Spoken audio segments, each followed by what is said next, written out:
Would like to start, please? Frustrating, Eddie. Yeah. That's the first half, and then what you said.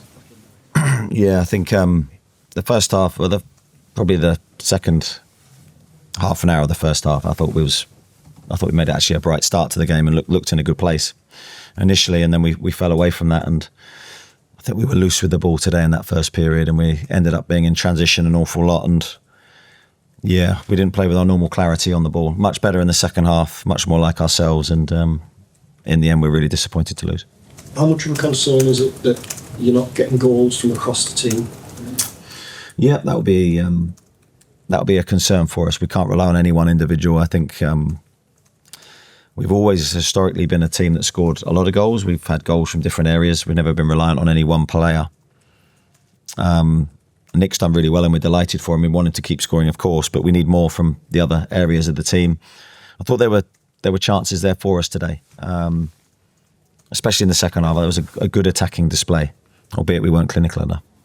We've got Lee, Chris and then Dom, please. Eddie, people might look at it from afar and say there was pressure players to bring in, but you know better than anyone the levels that your players are at, so the decisions were probably based on that. Well, I think if you're talking Joe Linton and Bruno, they would be the two. Louis Miley hadn't trained for 2 weeks and Jacob Ramsey's just back from a long layoff himself, so they're difficult players to bring in themselves because they're arguably not 100% match fit either. So we made the decision to go with the two lads that have done the travelling. Bruno had a much better second half than he did first, so maybe that's not just pure fatigue. But we were much better with the changes in the second half. It was a much brighter performance and much more like ourselves. At one stage it looked like you had secured at least a point, but then it's Welbeck pops up again. How do you look back on that sort of that moment? Yeah, I mean, it's a big moment. We're chasing the winner in that moment. We feel we were the better team in that place in the game, and we're chasing the goal, and we want to win games. Our midfield line gets penetrated, and the ball ricochets to Welbeck. He finishes it very well. But yeah, we're disappointed with the 2 goals we conceded today. Chris, you made the 2 changes half time, Eddie. Was that due to fatigue? Was that tactical? What was the? Yeah, it was tactical. I wasn't happy with the first half, and I think it was a time for us to try and shake the team up, to try and get new energy onto the pitch. Different players with different qualities, and I thought the team benefited from it. The next goal, I know it obviously didn't lead to anything in the end, but it again showed the sort of ingenuity he can bring. Yeah, it's not your sort of classic centre-forward goal. It's one that he has the ability to do these things. He's a very good sort of instinctive player in those moments, and it was an incredible goal. He had other chances as well. It was good to see him be an aerial threat in the box from crosses, and I thought his overall game was very strong today. I thought he played very well. But we do need goals and creation from the other players too. Just on that, Eddie, a few weeks ago you spoke about it being harsh to single out Anthony Elanga, the lack of goals and assists. Is it still harsh 11 games in, or is he one of the players you're talking about when you need more from him? We need more from everybody. It's never about one player. Anthony is going to be a great player for this football club. I've got no doubt about that. But some players need a little bit extra time and more support and just something to happen positively for them to suddenly kick off. He's got all the attributes to do really well here, so I've got no issues or worries with him. It's about the team. It's always about the collective, and too many of our attacking players currently aren't delivering enough, and that's sometimes withdrawing through the team, as in looking at your centre halves and their distribution, and your fullbacks, their contribution as well. So it's never about any one player. You had a penalty shout in the second half of 1-0.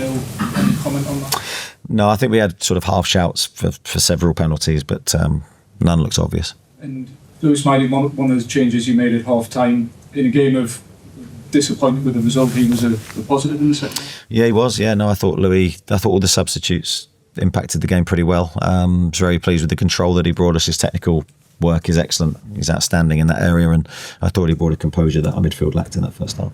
Got Jordan and then Kieran, please. 3 defeats in the Premier League this season, all via late goals. What do you put that down to, and sort of fine margins as well? Yeah, I don't put that down to necessarily the stereotypical fitness or mentality. I think today's was a very strong second half performance. I thought we were by far the better team, as Brighton probably were in the first half. But yeah, I mean, that ricochet could have gone anywhere from Dan's great tackle. It didn't, and Welbeck finished it really, really well.